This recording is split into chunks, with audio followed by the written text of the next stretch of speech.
নদিয়ার প্রাচীন জনপদ শ্রীধাম নবদ্বীপ। আর এই নবদ্বীপের অন্যতম প্রধান উৎসব রাস উৎসব। এই রাস উৎসবে প্রতি বছর নতুন নতুন ও ব্যতিক্রমী ভাবনায় নিজেদের পুজোকে তুলে ধরে আসছে শহরের উত্তরাঞ্চলের প্রাচীন মায়াপুর এলাকার ভারত মাতা পুজো কমিটি। এবছর তাদের পুজো পদার্পণ করতে চলেছে ৪৯তম বর্ষে। বিগত কয়েক বছর ধরেই বিভিন্ন থিমের ভাবনায় তাদের পুজো তুলে ধরে সকলের প্রশংসা কুড়িয়েছে এই পুজো কমিটি। এবারে তাদের ভাবনা নিয়ে পুজো কমিটির সদস্য তথা মণ্ডপ শিল্পী রাজু সূত্রধর জানান, বর্তমান সময়ে বিভিন্ন সীমান্তবর্তী এলাকায় সাধারণ মানুষের, বিশেষ করে কৃষকদের জীবনযাত্রার যন্ত্রণার বাস্তব চিত্রটাই ফুটিয়ে তোলার চেষ্টা করা হচ্ছে ও বিভিন্ন সময় বিভিন্ন কারণে নিজেদের জন্মভিটা ছেড়ে দেশান্তর হতে হয়েছিল অসংখ্য সাধারণ মানুষের।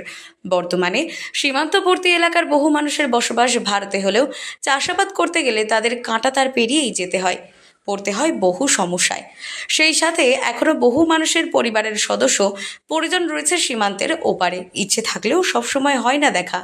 পূর্বপুরুষের জন্মভিটার কথা শুনে বেড়ে ওঠা বর্তমান প্রজন্মের কাছে এসব যেন এক কাল্পনিক কাহিনী।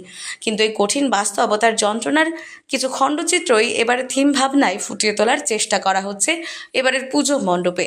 তিনি আরও জানান, আমাদের প্রতিমাতেও থাকছে ভিন্ন ভাবনা, যেখানে ফুটিয়ে তোলা হবে দেশমাতৃকার কাছে সাধারণ মানুষের আকুতির কথা।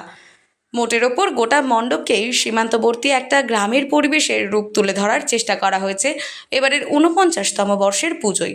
বছরের ভাবনাটা হলো কাঁটাতার। আর কাঁটাতার হলো সীমান্তবর্তী যে প্রত্যন্ত গ্রামগুলো আছে বা যে অঞ্চলগুলো আছে, সেই অঞ্চলগুলোর একটা অনেক সমস্যা থাকে কৃষকদের ক্ষেত্রে, বিশেষ করে বলতে হয়। তারা কাঁটাতার পেরিয়ে অনেক সময় নিয়মে জাঁতাকলে পড়ে গিয়ে চাষ করতে যেতে পারে না, বা কেউ যেতেও পারে আবার ফিরতে পারে না, নানা রকম নিয়মকানুন প্রোটোকল থাকে। তো সেই যে একটা যন্ত্রণা আমরা দেখতে পাই আমাদের সীমান্তবর্তী অঞ্চলগুলোতে, সেরকমই একটা দৃশ্য আমাদের এখানে ফুটিয়ে তুলবার চেষ্টা করেছি। আমাদের এই দেশান্তরিত বা যারা কাঁটাতারের জাঁতাকলে পড়ে যে যন্ত্রণাটা ভোগ করছে, তারা মায়ের কাছে একটা প্রার্থনা করছে যে মা, মানে তুমি আমাদের এই যন্ত্রণা থেকে যদি মুক্তি দিতে পারো আর কি, রাজনীতির ঊর্ধ্বে গিয়ে বা প্রোটোকলের ঊর্ধ্বে গিয়ে ভাষাভাষী। নদিয়া থেকে মাধব দেবনাথের রিপোর্ট, আনন্দ বার্তা।